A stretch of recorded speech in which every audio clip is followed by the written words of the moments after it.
the audacity to come and say that you want him to be silenced because you don't like him standing up for everyone, for gun control, that's asinine. I was pissed off.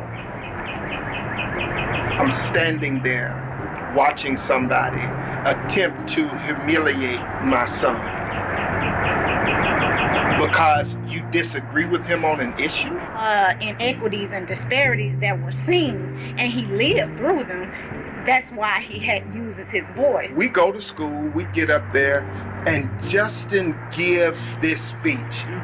I look around, teachers were crying. Those of us that are around with voices, we got to say something. There are no principalities that will ever dim his light or his smile because he is who he is.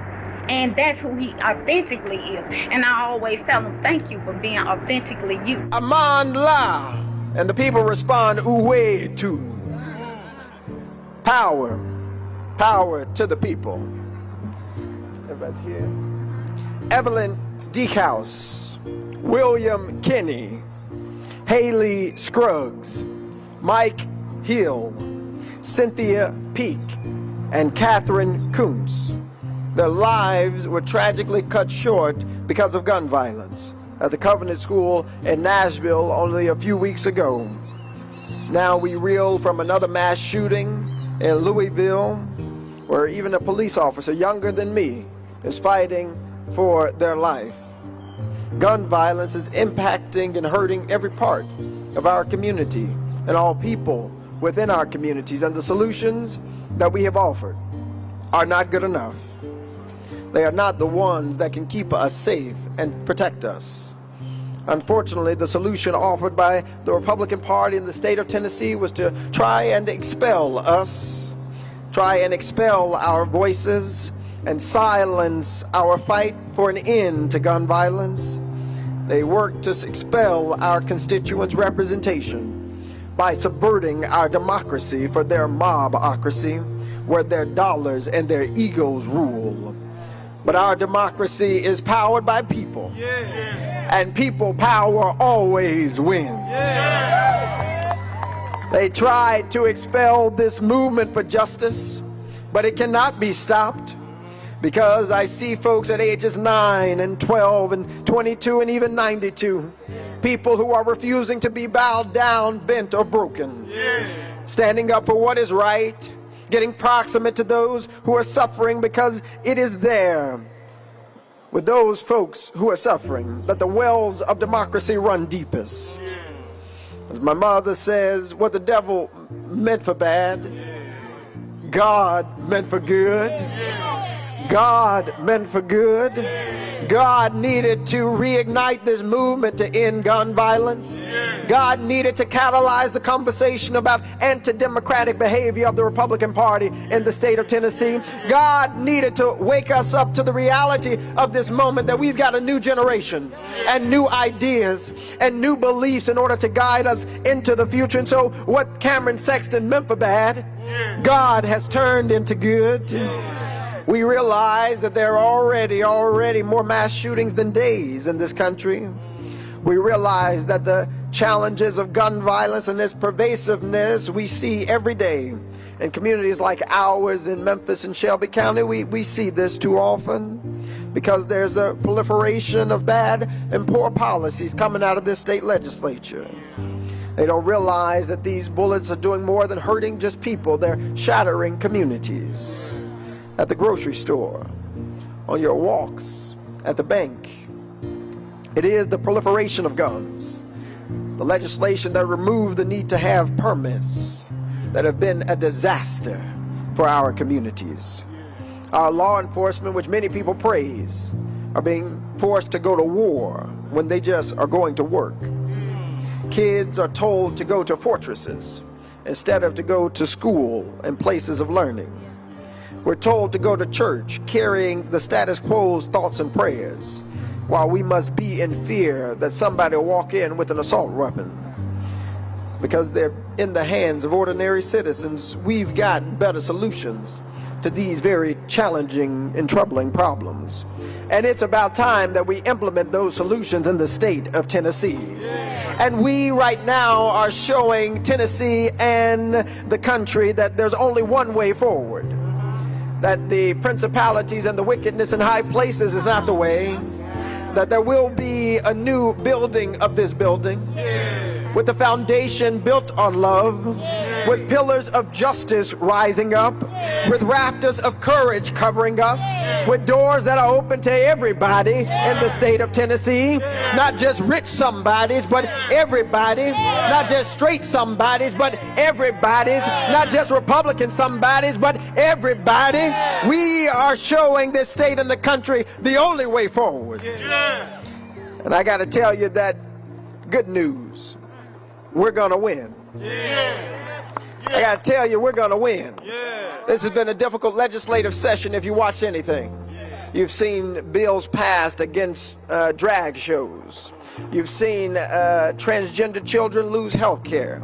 You've seen talk about retaining third graders from school, disproportionately hurting black and brown children. You've seen some terrible things that have happened, and you might wonder, how is it that we can still in this moment, after we've just been expelled, but we're back?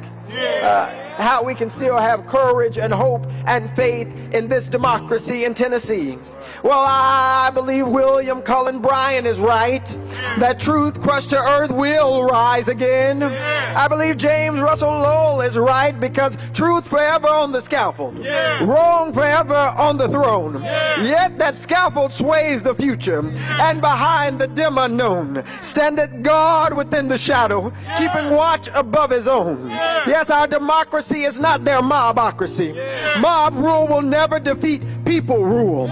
We will never defeat the people's voice. We will never defeat people's First Amendment right to speak for what they know in their heart, their body, and their soul to be right. We will win because we will never quit. Show me what democracy looks like. This is what democracy looks like. This is what democracy looks like. This is what democracy looks like. This is what democracy looks like. This is what democracy looks like. This is what democracy. I'm so glad to have our friends in this movement, Representative Johnson and Representative Jones, here in Memphis, to continue what the great Dr. Martin Luther King Jr. said: the movement lives or dies in Memphis.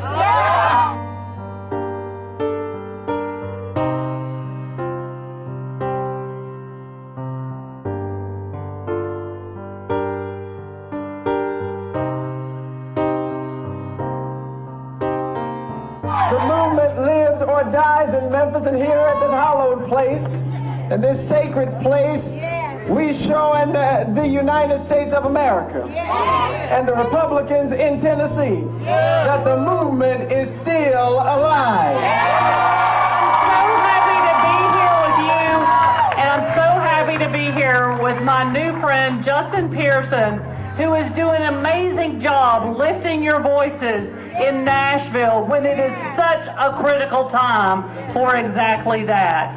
Thank you all so much for sending us this gift, and also Justin Jones as well. We need to lift up these amazing voices of these young people.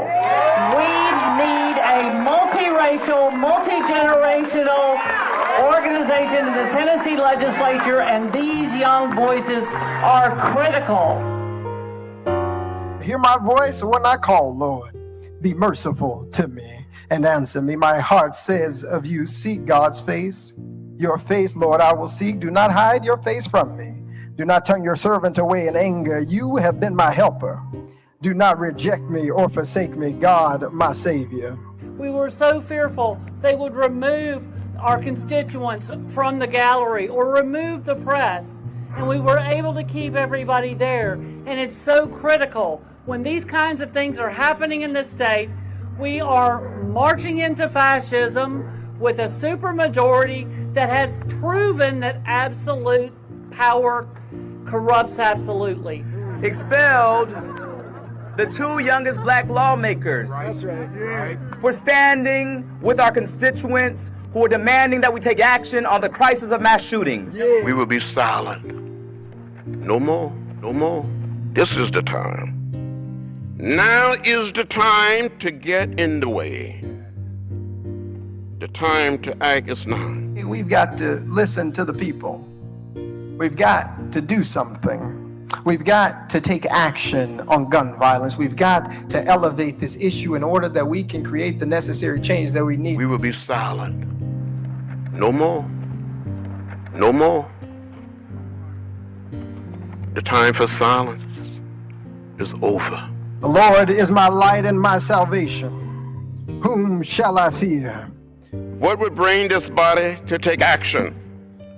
What would finally make Congress do what is right, what is just, what the people of this country have been demanding? The Lord is the stronghold of my life, of whom shall I be afraid? We have lost hundreds and thousands of innocent people to gun violence.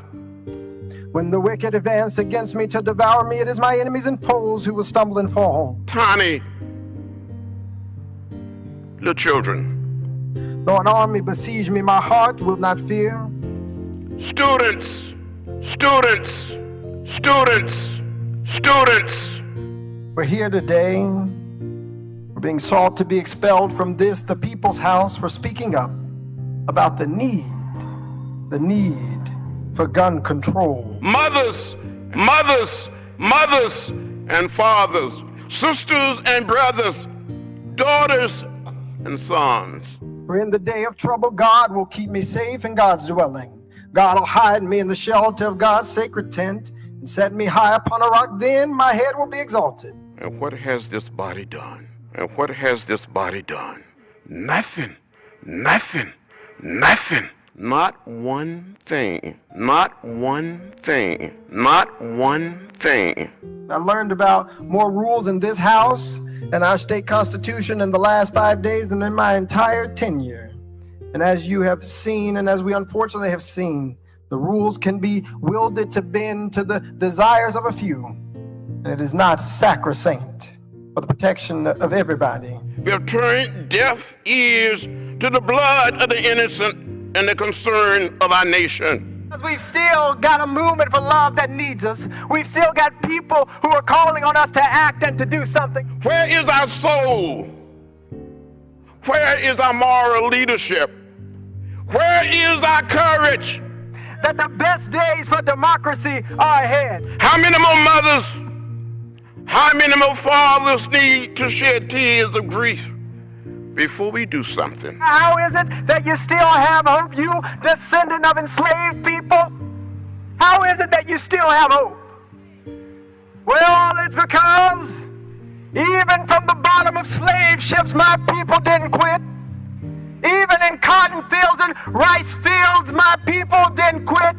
Even when they were whipped and chained and told they had no name, my people didn't quit. We're calling on the leadership of the House to bring common sense gun control legislation to the House floor. Give us a vote. Let us vote. We came here to do our job. We came here to work. Even when they incarcerated us, locked us up for a crack cocaine epidemic created by President Ronald Reagan to fund a war in South America, my people didn't quit. Even when they defunded our schools, separated us and called us colored and white, even when they put us on lynching trees in the state of Tennessee, specifically in Shelby County, my people didn't quit. Do we have raw courage to make at least a down payment on ending gun violence in America? People are refusing to pass just laws. Sometimes you have to do something out of the ordinary. Sometimes you have to make a way out of no way. I remember that on Friday, the government decided that my Savior Jesus, We have been too quiet for too long. a man that was innocent of all crimes except fighting for the poor, fighting for the marginalized, fighting for the LGBTQ community, fighting for those who are single mothers, fighting for those who are ostracized, fighting for those pushed to the periphery. My Savior, my black Jesus, There comes a time when you have to say something, when you have to make a little noise. He was lynched by the government on Friday. That's right. And they thought that all hope had been lost. All the outside, it rained and it thundered and everybody said everything was over, and it was some black women who stood at the cross. It was some black women who watched what the government did to that boy named Jesus. They were witnesses, as you have been witnesses to what is happening in the anti-democratic state of Tennessee. They were witnesses. Now is the time to get in the way. It got quiet on Saturday.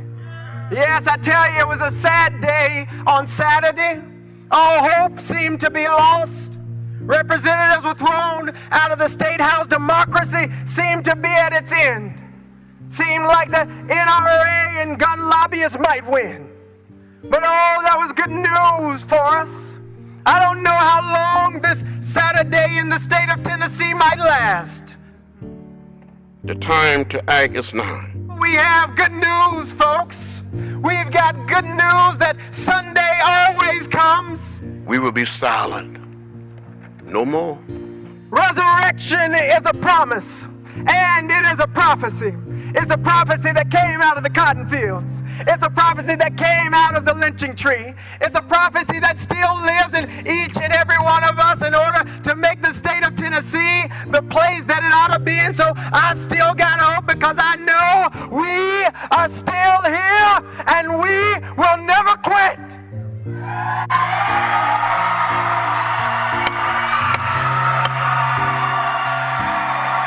Out of order. Out of order. Out of order. Out of order. Out of order. Out of order. Out of order. Out of order. Out of order. Out of order. Out of order. 69, 26 nays. Having received the concurrence of 2/3 of the members to which the House is entitled in the Constitution of the State of Tennessee, House Resolution 63 is hereby adopted. Without objection, the motion reconsiders table. Of the 86th representative district expelled from the House of Representatives of the 103rd General Assembly of the State of Tennessee. No action! No peace! No action! No peace! There is a movement rising up in Tennessee from Memphis to Nashville to Knoxville to send a message to these anti-democratic forces that you're in the find out portion. You're in the find out portion. That you shut off our microphones and so we had to bring a megaphone. That you pushed our people to the back so we had to walk up to the front of the well. And so we have a clear message that our brother Pearson is going to join us. We know, I'm confident, because I know that after crucifixion comes resurrection. And so we walk in there tomorrow with a clear message that we have a demand of Cameron Sexton to resign.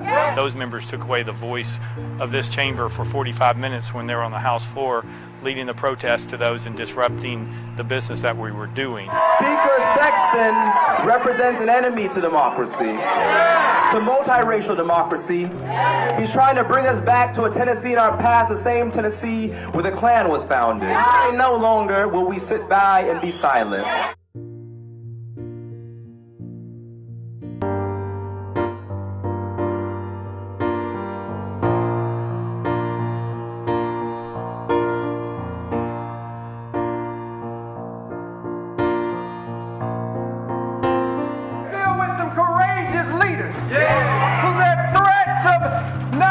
Resources wouldn't stop. The threats about withdrawing funding or stopping funding wouldn't stop. They didn't know that Justin J. Pearson was only standing with the moral courage of people who he come from. Only standing with the moral courage that's built in Memphis, Tennessee. That's built in Shelby County. Only standing with the moral courage of people who know what it means to be in a fight. And know what it means to never quit, to never yield, to never bow, to never break, to never bend. That's who we are. And that's who we will forever be. We've got a problem in this state. We've got a proliferation of gun violence because of policies and practices and legislation coming from the state legislature of Tennessee. reducing the permitless carry, removing the permit to carry weapons, reducing the age from 21 to 18, saying that to fix school shootings, just arm teachers. We've got a problem in Nashville, and it's called a promise that they're holding on to with this status quo. You see, their allegiance is to the way that things are. Their allegiance is to business as usual. Their allegiance is to the National Rifle Association. Their allegiance is to the Tennessee Firearms Association. But when we went to the well of the House, myself, Representative Johnson, and Representative Jones, what we did was say we have an allegiance to a people. People who are tired of business as usual. People who are tired of same old politics. People who are tired of same old politicians. We've got people that we have an allegiance to who are willing to march for justice, who are willing to fight for justice, who are willing to vote for justice. And it is that spirit which I will head back to Nashville with. And what we have shown here in Shelby County, what we have shown here in Memphis, Tennessee, with my fiance, my brothers, my family, my parents, and my family here, is that we do not speak alone. We speak together. We fight together. And so the message for all the people in Nashville who decided to expel us: you can't expel hope. You can't expel justice. You can't expel our voice. And you sure can't expel our fight. We look forward to continuing to fight, continuing to advocate,